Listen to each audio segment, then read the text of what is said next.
ಮಗು ಯಾಕೆ ತೆಳ್ಳಗೆ ಸಣ್ಣಗೆ ಇರುತ್ತೆ ಗೊತ್ತಾ? ಅನೇಕ ಪೇರೆಂಟ್ಸ್ ಗೊತ್ತಿಲ್ಲದೆ ಮಾಡೋ ಆ 5 ದೊಡ್ಡ ತಪ್ಪುಗಳಿಂದ ಮಗುವಿನ ವೇಟ್ ಗೇನ್ ಸ್ಲೋ ಆಗಿರ್ಬೋದು ಅಥವಾ ಮಗುವಿನ ತೂಕದಲ್ಲಿ ಕುಂಠಿತವಾಗಿರ್ಬೋದು.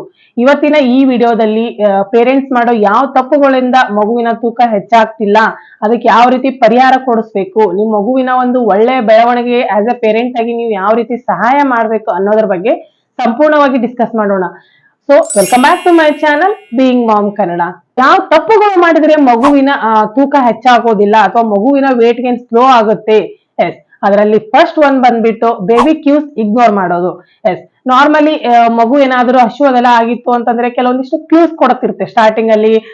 ಕೈಗಳನ್ನ ಬಾಯ ಹತ್ರ ಒಯ್ಯೋದು, ಬೆಳ ಚೀಪೋದು ಅಥವಾ ಕಾಲ್ ಬಳಿಯೋದು, ಇಲ್ಲ ಮುಖನ ಅಂದ್ರೆ ನೀವು ಬ್ರೆಸ್ಟ್ ಫೀಡ್ ಮಾಡ್ತಿದ್ರಿ ಅಂತಂದ್ರೆ ಮುಖನ ಸೈಡ್ ತಿರ್ಗಿಸೋದು, ಈ ರೀತಿ ಮಾಡ್ತಾ ಇರುತ್ತೆ.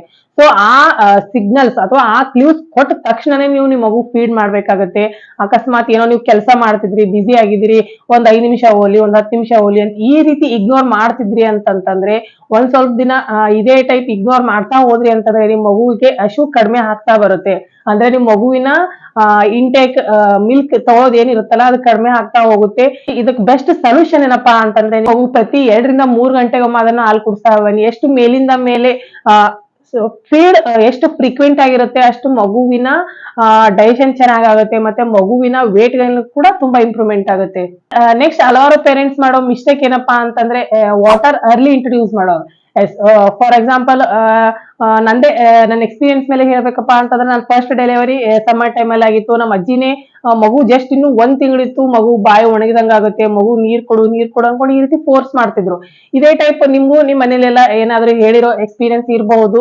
ಸೊ ಪ್ಲೀಸ್ ಆ ರೀತಿ ಯಾವ್ದು ಮಾತ್ ಕೇಳಕ್ ಹೋಗ್ಬೇಡಿ. ಯಾಕಪ್ಪ ಅಂತಂದ್ರೆ ನಿಮ್ ಮಗುಗೆ ಎಷ್ಟು ನೀರ್ ಬೇಕು ನಿಮ್ ಎದೆ ಹಾಲಿನ ಮುಖಾಂತರನೇ ಹೋಗ್ತಿರುತ್ತೆ.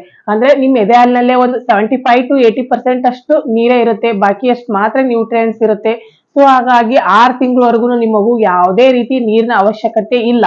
ನೀವು ಏನಾದ್ರೂ ನೀರ್ ಕೊಟ್ರಿ ಈ ವಯಸ್ಸಿನಲ್ಲಿ ಅಂತಂದ್ರೆ ಮಗುವಿನ ಹೊಟ್ಟೆ ಇರೋದೇ ಪುಟಾಣಿ ಇರುತ್ತೆ, ಆ ನೀರಿನಿಂದಲೇ ಹೊಟ್ಟೆ ತುಂಬಿಕೊಂಡಂಗಾಗಿ ಮಗು ಹಾಲು ಕುಡಿಬೇಕಂತ ಅನ್ಸೋದಿಲ್ಲ.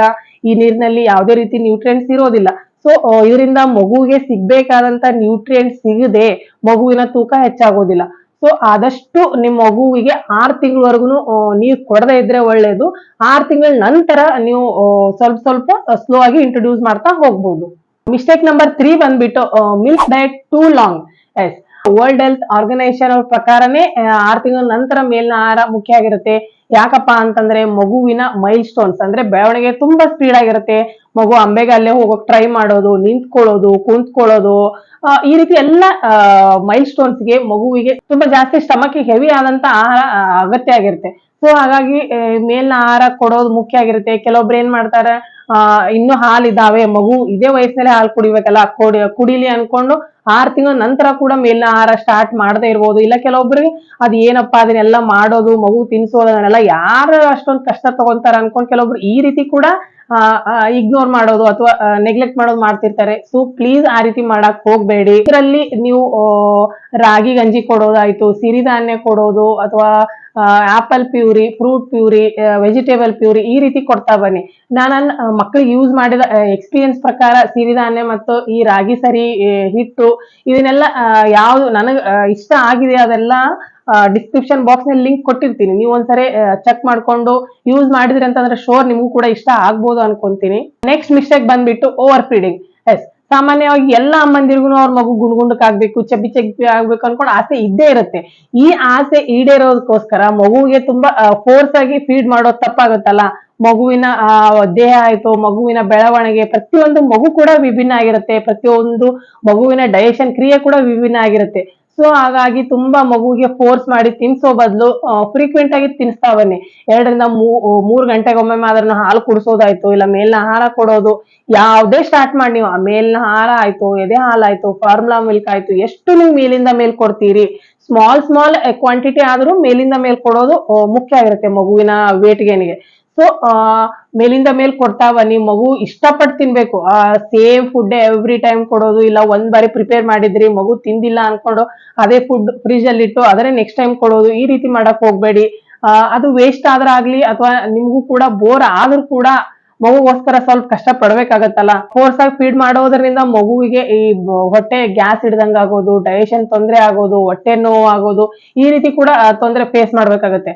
ಆ ರೀತಿ ಎಲ್ಲ ತೊಂದ್ರೆ ಆಯ್ತು ಅಂತಂದ್ರೆ, ಮಗು ಅಳೋದು, ಕಿರಿಕಿರಿ ಮಾಡೋದೆಲ್ಲ ಆಯ್ತು ಅಂತಂದ್ರೆ ಅದಕ್ ಕೂಡ ನೀವೇ ತ್ರಾಸ್ ಪಡ್ಬೇಕಾಗತ್ತಲ್ಲ. ಸೊ ಹಾಗಾಗಿ ಆದಷ್ಟು ಇದನ್ನ ಅವಾಯ್ಡ್ ಮಾಡಿ. ಅಂಡ್ ನೆಕ್ಸ್ಟ್ ಮಿಸ್ಟೇಕ್ ಬಂದ್ಬಿಟ್ಟು ಜಂಕ್ ಫುಡ್. ಇದ್ರ ಬಗ್ಗೆ ಎಷ್ಟೊಂದು ಹೇಳಿದ್ರು ಕಡಿಮೆ ಅಂತಾನೆ ಹೇಳ್ಬೋದು. ಸೊ ಆದಷ್ಟು ನಿಮ್ ಮಗುವಿಗೆ ಈ ಬೇಕರಿ ಐಟಮ್ಸ್ ಆಯ್ತು, ಬಿಸ್ಕೆಟ್ಸ್, ಚಾಕ್ಲೇಟ್ಸ್, ಕರದಂತ ಆಹಾರ ಇವೆಲ್ಲದರಿಂದ ದೂರ ಇಡ್ತಾ ಬನ್ನಿ. ಅದು ಸ್ಪೆಷಲಿ ಬಿಸ್ಕೆಟ್ ಮತ್ತೆ ಬ್ರೆಡ್ ಐಟಮ್ಸ್, ಈ ಬೇಕರಿ ಐಟಮ್ಸ್ ಏನಿರುತ್ತಲ್ಲ, ಮಗುವಿನ ಡೈಜೆಷನ್ ಗೆ ತುಂಬಾ ಅಂದ್ರೆ ತುಂಬಾ ಡೇಂಜರ್ ಅಂತಾನೆ ಹೇಳ್ಬೋದು. ಯಾಕಪ್ಪ ಅಂತಂದ್ರೆ ಈ ಬಿಸ್ಕೆಟ್ಸ್ ತಿನ್ನೋದ್ರಿಂದ ಮಗುವಿಗೆ ಮಲಬದ್ಧತೆ ಆಗೋ ಚಾನ್ಸಸ್ ಇರುತ್ತೆ. ಮಲಬದ್ಧತೆ ಆಯ್ತು ಅಂದ್ರೆ ಮಗು ಕರೆಕ್ಟ್ ಆಗಿ ಡೈಲಿ ಮೋಷನ್ ಪಾಸ್ ಮಾಡಿಲ್ಲ ಅಂತಂದ್ರೆ ಮಗುನ ಹೊಟ್ಟೆ ಯಾವಾಗ್ಲೂ ಫುಲ್ ಅನ್ಸೋದು, ಹೆವಿ ಅನ್ಸೋದು, ಈ ರೀತಿ ಆಗ್ತಿರುತ್ತೆ. ಆ ಟೈಪ್ ಏನಾದ್ರು ಫೀಲ್ ಆಯ್ತು ಅಂತಂದ್ರೆ ಮಗು ಇಷ್ಟ ಅಂದ್ರೆ ಹಶು ಆಗೋದಿಲ್ಲ, ಇಷ್ಟಪಟ್ಟು ತಿನ್ಬೇಕು ಅನ್ಸೋದಿಲ್ಲ. ಸೊ ಆಹಾರ ಇಂಟೇಕ್ ಕಡಿಮೆ ಆಗುತ್ತೆ. ಮತ್ತೆ ಔಟೇಕ್ ಕಡಿಮೆ ಹೋಯ್ತು ಅಂತಂದ್ರೆ ಮಗುವಿನ ಈ ತೂಕದಲ್ಲಿ ಕುಂಠಿತ ಕಾಣಬಹುದು. ಫ್ರೆಂಡ್ಸ್, ಎಟ್ ಲಾಸ್ಟ್ ಇವೆಲ್ಲ ತಪ್ಪುಗಳ ಬಗ್ಗೆ ತಿಳ್ಕೊಳ್ಳೋದು ಎಷ್ಟು ಮುಖ್ಯ ಆಗಿದೆ ಅಲ್ಲ, ಅಷ್ಟೇ ಮುಖ್ಯವಾಗಿ ನಿಮ್ ಮಗುವಿನ ಒಂದು ಒಳ್ಳೆಯ ನಿದ್ದೆ. ಎಸ್, ನಿಮ್ ಮಗು ಎಷ್ಟು ಚೆನ್ನಾಗಿ ನಿದ್ದೆ ಮಾಡುತ್ತೆ ಅಷ್ಟು ನಿಮ್ ಮಗುವಿನ ಡೈಜೆಷನ್ ಚೆನ್ನಾಗುತ್ತೆ, ಮತ್ತೆ ನಿಮ್ ಮಗುವಿನ ತೂಕದಲ್ಲಿ ಕೂಡ ತುಂಬಾ ಇಂಪ್ರೂವ್ಮೆಂಟ್ ಆಗುತ್ತೆ. ಯಾಕಪ್ಪ ಅಂತಂದ್ರೆ ನಿಮ್ ಮಗು ಮಲಗಿದ್ದಾಗ ನಿಮ್ ಮಗುವಿನ ದೇಹದಲ್ಲಿ ಈ ಗ್ರೋತ್ ಹಾರ್ಮೋನ್ ಅನ್ನೋದೊಂದು ರಿಲೀಸ್ ಆಗುತ್ತೆ. ಈ ಗ್ರೋತ್ ಹಾರ್ಮೋನ್ ನಿಂದಲೇ ನಿಮ್ ಮಗುವಿನ ಬೆಳವಣಿಗೆ ಚೆನ್ನಾಗುತ್ತೆ, ಮತ್ತೆ ನಿಮ್ ಮಗುವಿನ ತೂಕ ಕೂಡ ಹೆಚ್ಚಾಗುತ್ತೆ. ಸೊ ಹಾಗಾಗಿ ಆದಷ್ಟು ನಿಮ್ ಮಗುವಿಗೆ ಒಂದು ಒಳ್ಳೆಯ ನಿದ್ದೆ ಕೊಡ್ಸಕ್ ಟ್ರೈ ಮಾಡಿ. ನಿಮ್ ಮಗು ಏನಾದ್ರು ಅಳತಿತ್ತು, ಯಾಕೆ ಅಳತಿದೆ, ಅದಕ್ಕೆ ಏನ್ ತೊಂದರೆ ಇದೆ ಅನ್ಕೊಂಡು ಅರ್ಥ ಮಾಡ್ಕೊಳ್ಳಿ. ಅರ್ಥ ಮಾಡ್ಕೊಂಡು ಅದಕ್ಕ ಪರಿಹಾರ ಕೊಡ್ಸಕ್ ಸಹಾಯ ಮಾಡಿ. ಈ ಸಮಯದಲ್ಲಿ ಒಂದು ಏಜ್ ಅನುಗುಣವಾಗಿ ನೋಡ್ಕೊಂತ ಹೋಗೋದಾದ್ರೆ ನಿಮ್ ಮಗು ಏನಾದ್ರು 0 ಇಂದ 6 ತಿಂಗಳವರೆಗೂ ಇತ್ತು ಅಂತಂದ್ರೆ 14ರಿಂದ 17 ಗಂಟೆಗಳ ಕಾಲ ಆದ್ರೂ ಮಲ್ಕೋಬೇಕಾಗತ್ತೆ. 6ರಿಂದ 12 ತಿಂಗಳು ಇತ್ತಪ್ಪ ಅಂತಂದ್ರೆ 12ರಿಂದ 16 ಗಂಟೆಗಳ ಕಾಲ ಆದ್ರೂ ಮಲ್ಕೋಬೇಕಾಗತ್ತೆ. ಮತ್ತೆ 1 ವರ್ಷದಿಂದ 2 ವರ್ಷ ಏನಾದ್ರು ಇತ್ತು ಅಂತಂದ್ರೆ ಮಿನಿಮಮ್ ಆದ್ರೂ ಒಂದು 11ರಿಂದ 14 ಗಂಟೆಗಳ ಕಾಲ ಆದ್ರೂ ಮಲ್ಕೋಬೇಕಾಗತ್ತೆ.